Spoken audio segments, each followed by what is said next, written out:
avec Jean-Marie Favre, qui est maître de conférence en informatique à l'UGA, l'Université Grenoble-Alpes. Jean-Marie, vos travaux de recherche portent sur l'ingénierie des langages informatiques. Et vous faites partie du Conservatoire de l'informatique et de la télématique. Il y a un musée de l'informatique qui va se créer à Grenoble. Donc vous êtes la bonne personne pour nous dire si le no-code est une évolution ou une révolution. On va le savoir avec vous. Est-ce que où se situe la rupture, s'il y en a une? Ça, c'est un scoop, mais c'est pas tout à fait vrai. En fait, il va pas y avoir un musée. Ça fait à peu près 40 ans qu'à Grenoble, effectivement, il y a une association qui s'appelle l'Aconit, donc pour un conservatoire en fait de l'informatique et de la télématique. Et c'est un grand serpent de verre, un grand serpent de mer. En fait, on essaye de faire en sorte de faire un musée. Mais le problème, c'est que c'est très difficile, c'est pas l'époque des musées. Par contre, on a fait des expositions, on parlera effectivement... Ouais, puis je crois que vous avez une sacrée collection qui permet justement de repositionner la question de l'histoire et l'évolution de l'informatique. Oui, parce que c'est effectivement une partie... Ah, c'est pas le même, ok. C'est bon? Donc oui, moi je suis là à deux titres. D'une part, en tant que codeur. Allez-y. Parce que je suis informaticien, donc je suis maître de conf en informatique. No codeurs, ça j'arrive très bien à marier ça va, je suis assez content en fait. Mais en fait, dans cette histoire-là, je suis aussi chercheur. Et du coup, c'est en fait une présentation un peu schizophrénique pour moi, parce que je n'ai pas le même avis en tant que personne qu'en tant que chercheur. En tant que personne, je suis assez enthousiaste en fait. Et puis en tant que chercheur en informatique, par rapport à la recherche en informatique, bah, c'est plus mitigé, le no-code, ok, il y a un truc qui s'appelle le no-code, très bien. Il y a des nouveaux usages, ça c'est vrai, mais c'est juste un truc de plus. En informatique, hein, on dit, bien. En recherche en informatique. Alors moi, je vais juste présenter deux slides. J'ai fait 2 slides pour vous expliquer après pourquoi le reste, je vous l'explique comme ça. Le premier slide, c'est qu'est-ce que je fais en enseignant, en tant qu'enseignement, pardon. J'enseigne essentiellement en Master 2, essentiellement en fait de l'informatique, j'ai dit, mais on fait la théorie du no-code, ce genre de choses, les générateurs. Donc on montre aux gens comment créer des générateurs de code, comment faire ce genre de choses, comment on fait en fait des outils no-code. C'est un petit peu le sujet du programme. Et puis du coup, dans ce cas-là, c'est ce qu'on voit là. Alors je vais prendre celui-là, on va voir. Non, c'est l'autre. C'est celui-là. C'est ça. Alors. Hop, c'est à quel endroit? Juste là, c'est pour montrer. C'est ici. Ah, ok, celui-là. Ok. Donc, en fait, là, on peut faire des générateurs de générateurs. Enfin, on les fait manipuler avec ce genre de concept. Donc, ça, on le fait depuis à peu près 20 ans, parce que c'est vieux, hein, une génération de code, on verra que c'est encore plus vieux que ça. Mais ce qui était un peu abstrait pour certains, enfin, certains voient effectivement comment, à partir de ça c'est ce qu'on appelle de la modélisation, c'est des langages, en fait, en informatique. C'est standardisé, ça existe depuis 1996 à peu près, sous cette version-là. Bah, quand on fait un dessin un petit peu comme ça, on a parlé de conception pas mal, comment on peut effectivement générer ce machin-là. Bon. Ou l'autre chose, et ça c'est du PMBNI pour moi, le no-code, en fait, cette année je me suis dit, allez, je vais faire un petit peu, un truc un peu amusant. Je vais changer, je vais faire en fait, ici c'est de l'Airtable, et je leur ai montré comment on passe effectivement à partir de ça, comment tout ce qu'ils avaient capitalisé dans l'année, en fait, ils peuvent en quelques heures faire un truc rigolo, sympa, et puis qui marche. Et, bon. Et du coup, c'est très sympa parce que ça permet très bien d'illustrer les choses. Et puis l'année prochaine, je vais peut-être essayer de faire, mais c'est plus pour le fun aussi un peu, à partir de ça, générer en fait du no-code. Donc on peut aussi générer à partir de certaines choses, des langages visuels, du code où on peut générer du no-code. Comme l'idée, c'est de leur permettre de développer eux-mêmes leur outil no-code. Ouais, c'est ça. Enfin, en l'occurrence, ce serait, on fait ça, on conçoit avec ça, ils ont l'habitude. Ouais. Et comment, en fait, ça, c'est généré. C'est ça l'idée. Mais ça a plein d'avantages, c'est assez amusant. Ok, donc... Là, en point de vue recherche, c'est un petit peu différent. On a l'injonction de faire des choses originales. Donc, ce que je vais vous montrer, c'est quelque chose d'original. Je vais juste vous présenter le principe. C'est ce qu'on fait avec une multinationale à peu près 50 000 personnes dans les semi-conducteurs. Ils ont des ERP avec des formulaires, avec des trucs dans tous les coins, comme dans plein d'endroits. En fait, tout le monde a des ERP plus ou moins. Ce qui est important, c'est ce qui est écrit ici. Si vous regardez en fait ce qui est écrit ici, c'est que nous, on ne modifie, le no-code, normalement, c'est pour créer des applications. Ce n'est pas l'objectif qu'on a, en fait. On doit faire des trucs originaux. Donc, qu'est-ce qu'on fait ? On modifie les applications existantes sans les toucher. Alors, c'est un petit peu... bon, c'est chaud, hein, techniquement, évidemment.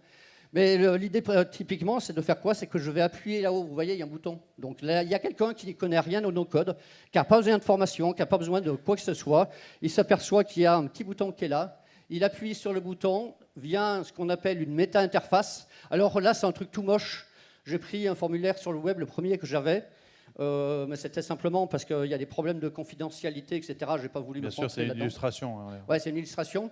Et du coup, en fait, il y a la personne là-haut, clique là, c'est une méta-interface. Il va commencer à dire, bah, moi j'ai envie de rajouter, parce que j'en ai besoin, j'ai vraiment besoin, en fait, dans cette ERP, d'avoir un attribut, blabla, qui, ici c'est indice. Bon, j'ai mis n'importe quoi. Et puis après, on va faire ce qu'on peut faire à peu près avec du Airtable. D'accord ? Mais sur une application qui est existante. Donc, en fait, c'est les mécanismes. Il faut simplement que l'application soit... c'est dans le navigateur, en fait. On instrumente le navigateur pour changer, pour faire croire qu'on change l'application alors qu'on ne la change pas. Mais il y a quand même comme si on le faisait. Bon, c'est simplement un exemple. Alors, maintenant qu'on a compris qui vous êtes et ce que vous faites, ouais. Un peu d'histoire. Ouais. Est-ce que le no-code, du coup, est, comme je le disais, une évolution finalement attendue, ou est-ce que c'est une vraie rupture par rapport à ce qu'on a connu par le passé, ouais. et par rapport au début de l'informatique que vous allez nous rappeler rapidement? Ouais, en fait, comment dire, l'informatique, c'est assez récent. Donc peut-être que ce n'est pas nécessairement le point le plus important. Regardez, là, il y a le cahier qui fait peur, je crois. Tout à l'heure, il y avait quelqu'un qui disait, je ne sais pas si c'est celui-là. Il y a celui-là, il y a ça et Excel. Puis là, il y a plein de papiers partout. Bon. Si réellement on veut réfléchir à ce qu'on veut faire dans le futur, il faut savoir en fait qu'est-ce qu'il y a dans le passé. Le dernier slide, ça c'est un truc, il n'y a rien de très spécial, mais un truc de Microsoft dans lequel on dessine ici sur un papier un morceau d'interface, on appuie sur un bouton et ça fait une application Power Apps. Donc ça fait une application Microsoft Power Apps, donc une application au sens dont on a parlé jusqu'à présent, d'accord ? Et ça part du papier. Le truc important, c'est que si on réfléchit sur 2 ans, on va trouver un petit peu des trucs. Sur 3 ans, un petit peu plus. Sur 10 ans, un petit peu plus. Mais ce qu'il faudrait, en fait, dans la réalité, c'est de travailler sur des millénaires. Pourquoi pas ? S'il y a des concepts qui existent depuis des millénaires, c'est des concepts universels, d'accord ? Donc c'est pour ça qu'il y a des petits bonhommes là qui sont en train de... C'est un clin d'œil à l'agrotique, on va dire, qui sont en train de faire un certain nombre de choses. Alors là, c'était juste un slide en disant, on a fait des expositions d'informatique sur l'histoire de l'informatique, sur l'histoire des technologies de l'information et de la communication, puisque ça est TIC, dans le gros TIC, il y a TIC, donc soyons un peu sérieux avec ça. Évidemment, il y a tous les trucs là, tout ça, c'est en fait des morceaux d'exposition, vous allez voir trouver des machines, des machins, mais au début, en fait, on est allé jusqu'au début pour comprendre réellement les concepts. L'informatique, ça ne devient pas comme ça, du jour au lendemain, ça, c'est faux. Donc en fait, à Grenoble, on n'a pas encore notre musée, enfin un musée, mais on a par contre l'une des collections les plus importantes en Europe, d'accord ? Et puis, il y a plein de gens qui étaient là au début de l'informatique, donc qui sont dans l'association. Il y a des gens qui ont entre 80 et 90 ans, qui peuvent effectivement témoigner sur comment c'était lorsqu'on a commencé, en fait. L'informatique, mais avant l'informatique, évidemment, il y avait des choses. Donc là, je ne pouvais pas, en fait, venir ici sans faire ça.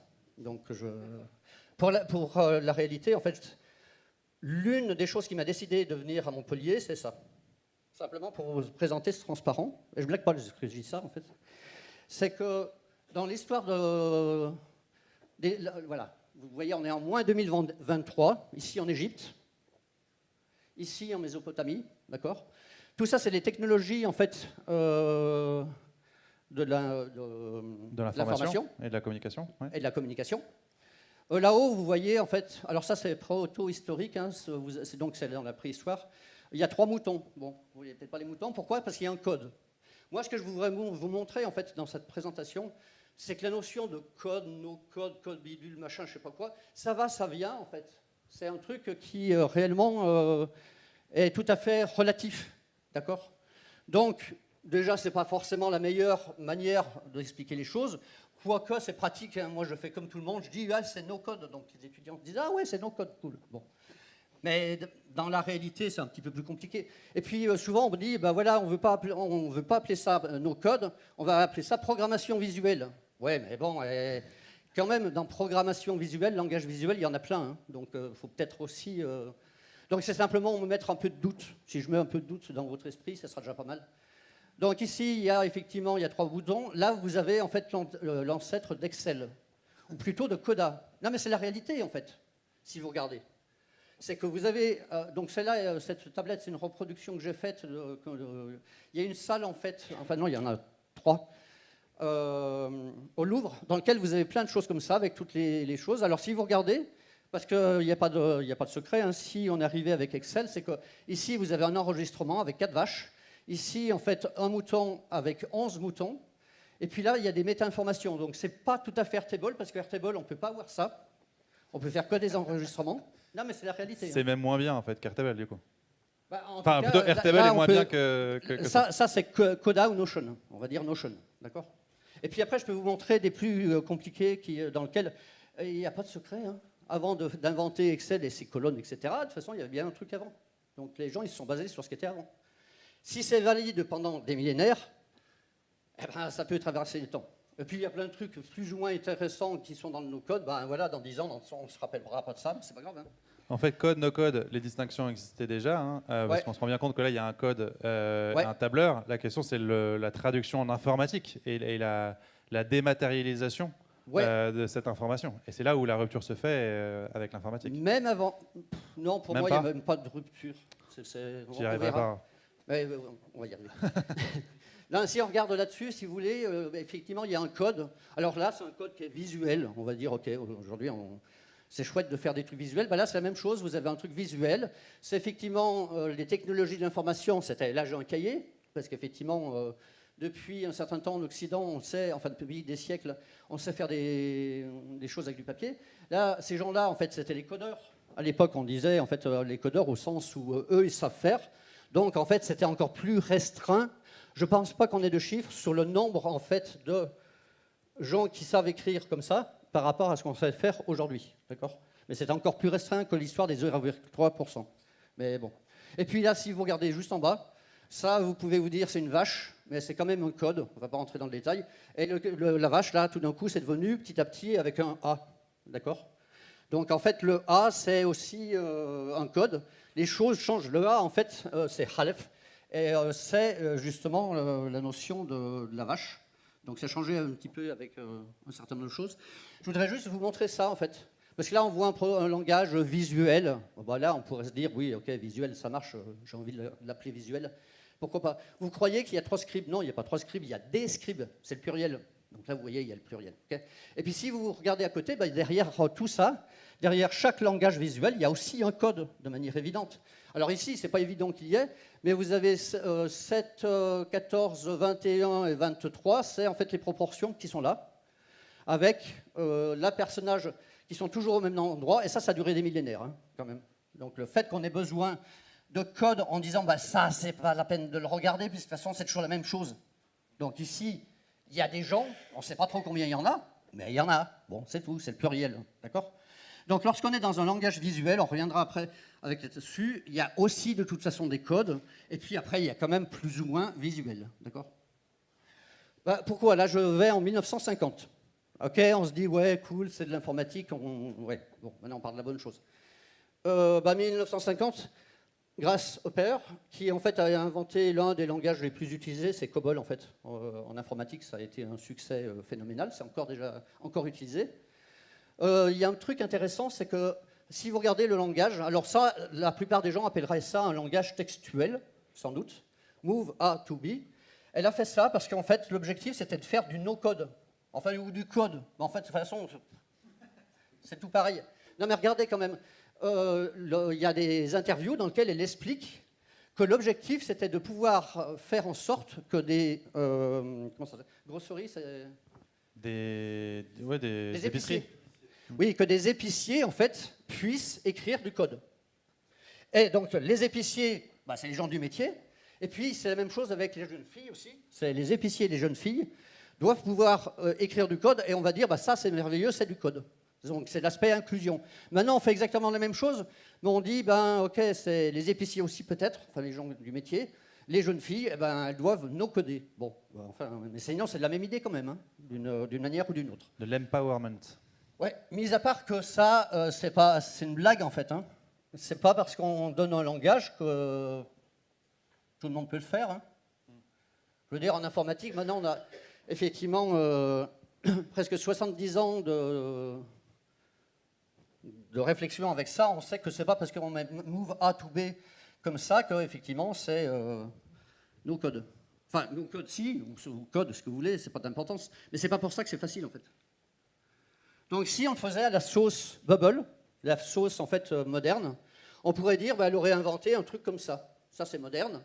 Et on dit bah, vous voyez ça c'est visuel.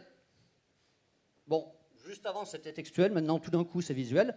Il suffit de cliquer, donc en fait c'est visuel. Oui mais moi j'ai un peu un problème avec ça parce que du coup là vous regardez Bubble.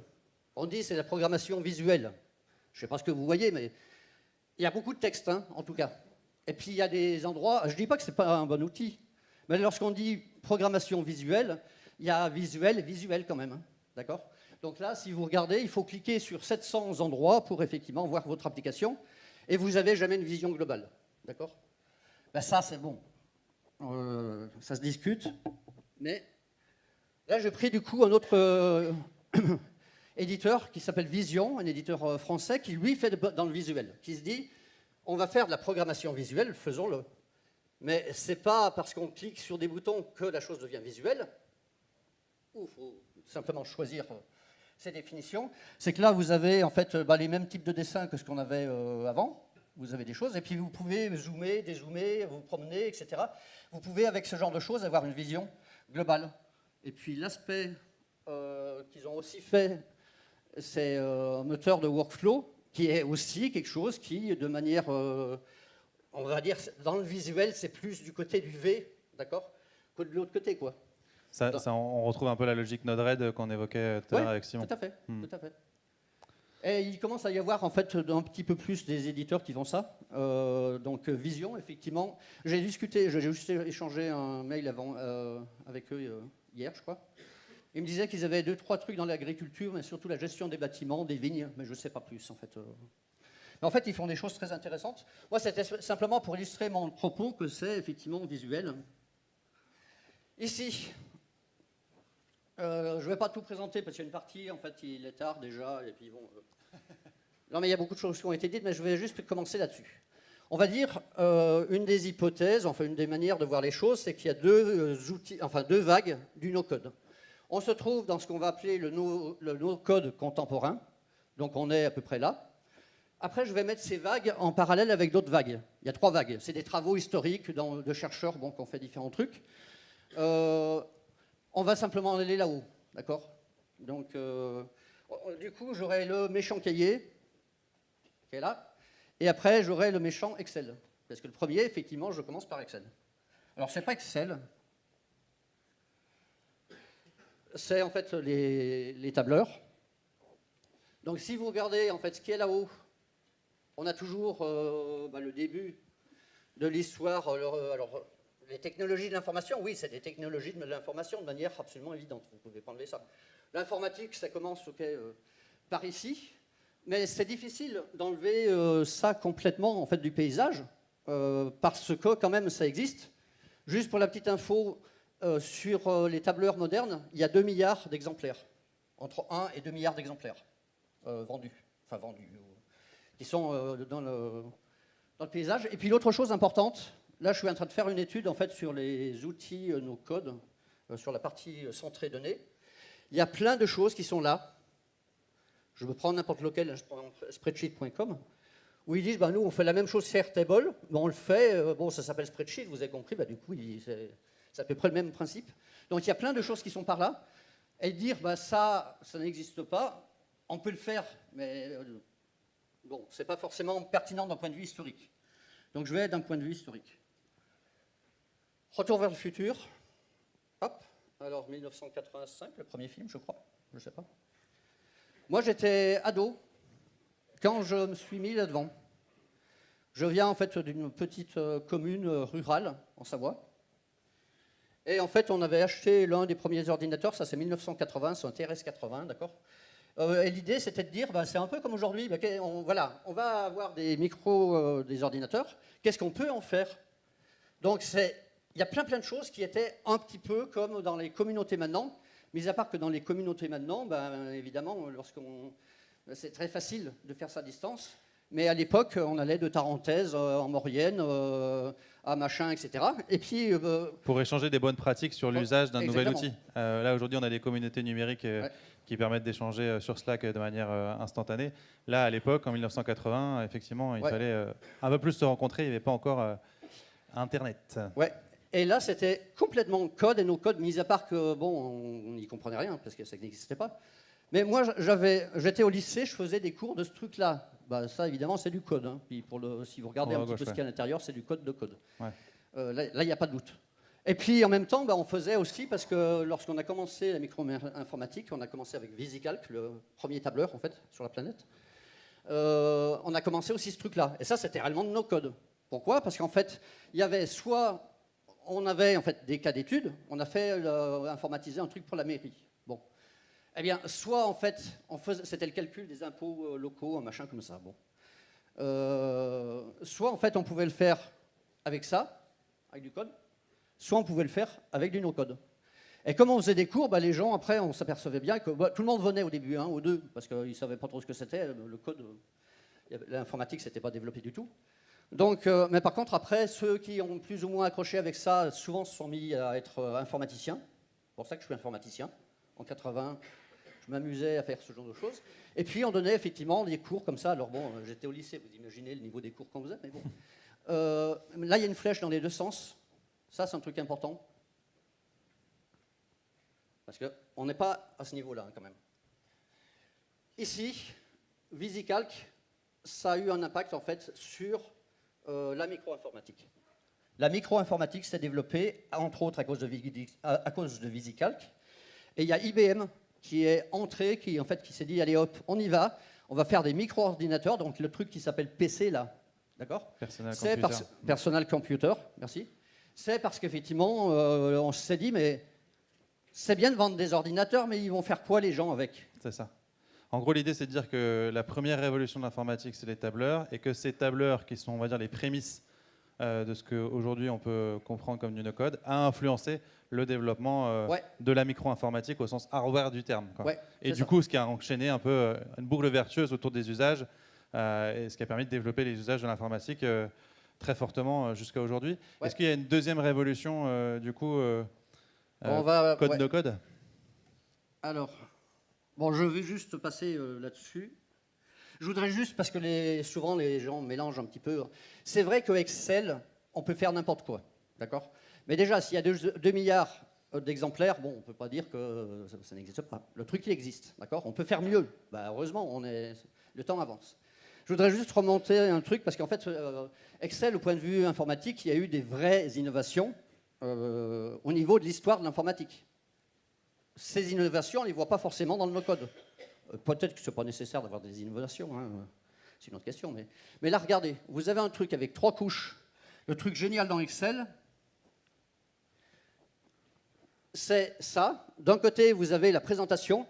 Et ça, justement, ce qu'il faut bien comprendre, au début, nous, on ne l'avait pas compris, parce que, on n'était pas trop malin, et puis en plus, on ne savait pas non plus, ça n'existe pas. Mais là, vous pouvez dire, si vous voulez faire en fait un truc qui ressemble à, je ne sais pas, pas un formulaire, mais une facture, vous prenez votre Excel, vous faites des machins comme ça va vous faire, c'est ce qu'on fait avec Bubble ou avec d'autres choses. Hein. Là, on a, dans les différents outils actuellement, on a le front, on va dire, je vais faire une interface, je voudrais qu'il y ait ça, ça et ça. C'est ce qui était en fait à la base, d'accord? Ici, la même chose, les données, elles étaient dans un coin. Alors après, lorsqu'on a eu plusieurs tables, parce qu'au début, il n'y avait pas de feuilles, hein, mais bon. Il y a les données d'un côté, et la logique, c'est le truc qui permet de passer de l'un à l'autre. Et l'innovation absolument géniale, c'est qu'effectivement, avec un outil, on pouvait faire tout ça tout seul. D'accord ? Les gens, ils ont fait des applications. Il y a encore des applications dans certaines entreprises qui sont effectivement des choses qui sont très sophistiquées. Là, je veux juste vous montrer ça. Bon, c'est un auteur, il s'est arrêté en 97, je ne pense pas qu'il ait fait la suite de l'article, mais c'est un article scientifique qui a été fait, où en fait, donc c'est pour ça que ça s'arrête à la louche, bon, quelque part par là. Il a pris toutes les choses, c'est ce qu'on appelle des vagues d'intérêt. Donc dans les vagues d'intérêt, il y a une première partie qui est, il y a des gens qui commencent à faire des trucs sympas. À la fin, il y a plein de gens qui sont contents. Et à la fin, en fait, on commence à descendre. Alors soit c'est que ça ne marche plus. Par exemple, les mainframes, ça ne marche plus réellement là-dessus. Soit simplement, c'est des choses qui vont et qui sont communs. Excel, maintenant tout le monde sait que ça existe.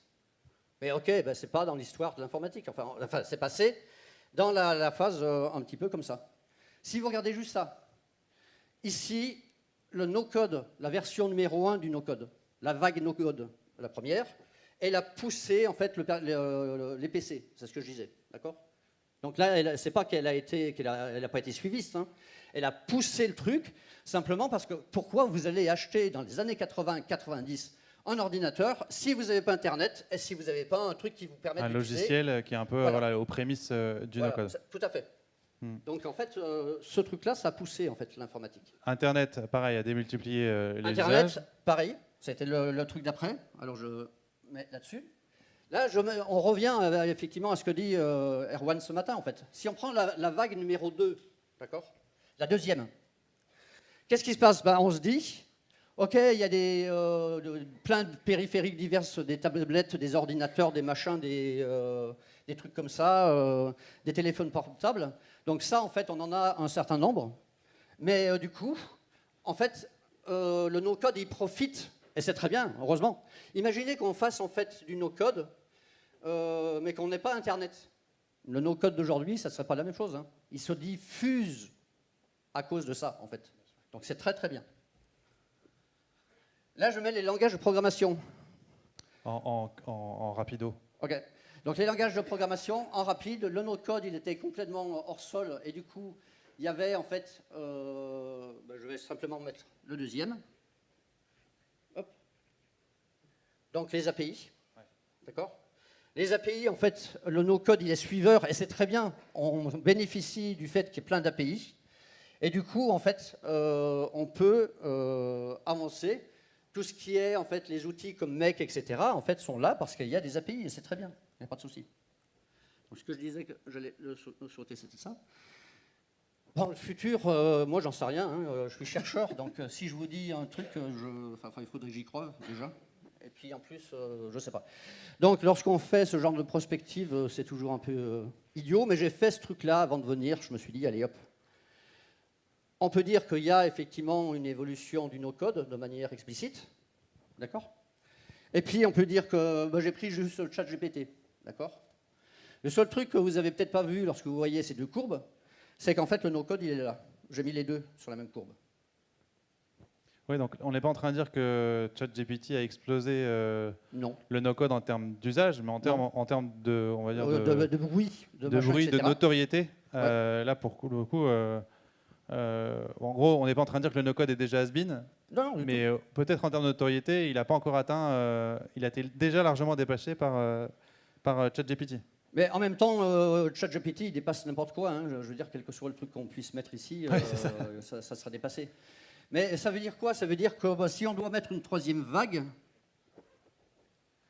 alors après, il faudrait plus de temps. Je ne sais pas si réellement ça vaut la peine de faire ça. Mais la troisième vague, ça sera, il y a de l'AI, de l'intelligence artificielle, qui va se rajouter là-dessus, d'une manière ou d'une autre. Il y a plein de combinaisons, en fait. Ça, c'est ce qu'on enseigne en cours. Mais ça leur prend pas mal de temps pour comprendre effectivement pourquoi il y a ces différents niveaux, à quel niveau ils sont, machin, etc. À l'examen, généralement, on leur pose des questions là-dessus. Alors, si on rajoute en plus l'intelligence artificielle, ça fait un petit peu chaud. Je voulais juste dire, regardez ce truc-là, c'est ce que je vous disais. L'un des trucs qui existent actuellement, enfin ça fait depuis un certain temps en fait, c'est comment j'écris sur une feuille de papier un formulaire et en fait Ça développe l'application directement. Ouais, c'est à peu près ça. Ouais.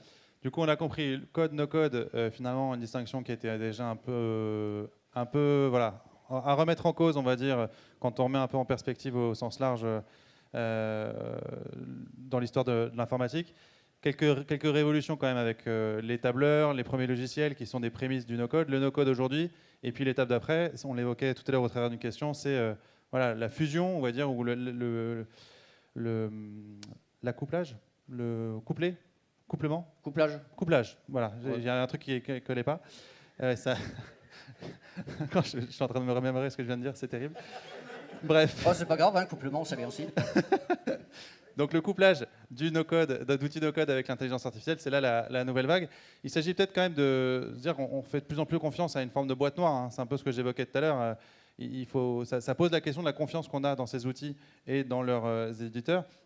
Et puis moi, je voulais aussi vous entendre, Jean-Marie, sur la formation. Vous êtes enseignant-chercheur.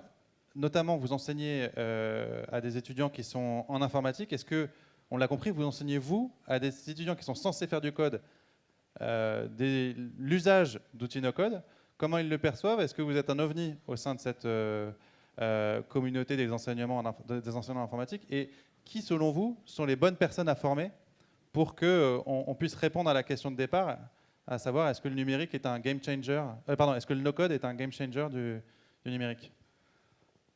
Première question de la boîte noire. C'est ce qu'il faut qu'on... Le dernier cours en fait, qu'on a fait sur la génération de code, il y a un étudiant chinois qui me dit hey, regardez, ChatGPT, machin, ça génère du code. Donc en fait, il faut qu'on soit un petit peu plus précis. Je peux essayer juste un petit peu parce que c'est important quand même.